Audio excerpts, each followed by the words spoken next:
This is the Connecticut River in Windsor, Connecticut, and you can see how wide this river is.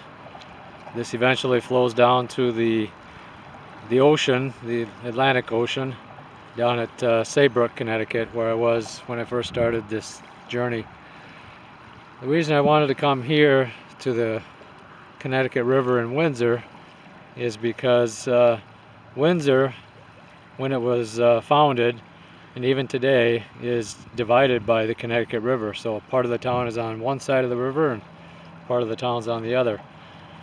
Back in the late 1600s, I believe it was, there's a story I'm going to have in my book that I'm going to go into more detail about, but there were 7 people in 2 canoes that crossed the river when there were 3 women in 1 canoe with 2 men, and one of them was a Native American Indian, and the other smaller canoe had 2 men.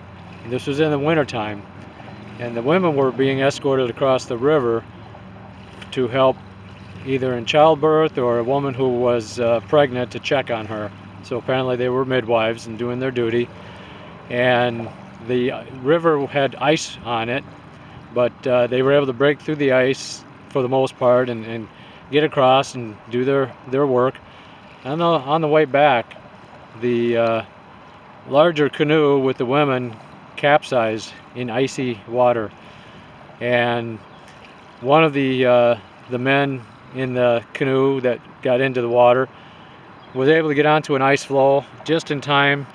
One of the women went under the ice floe, and he was able to walk on the ice and see where she was going to be coming up at a little further down, and grabbed her and pulled her up. They all somehow managed to get out of the water, back into the canoe, and across the river safely. But one of the women is related to one of our ancestors. That's why I'm going to have that story in my book.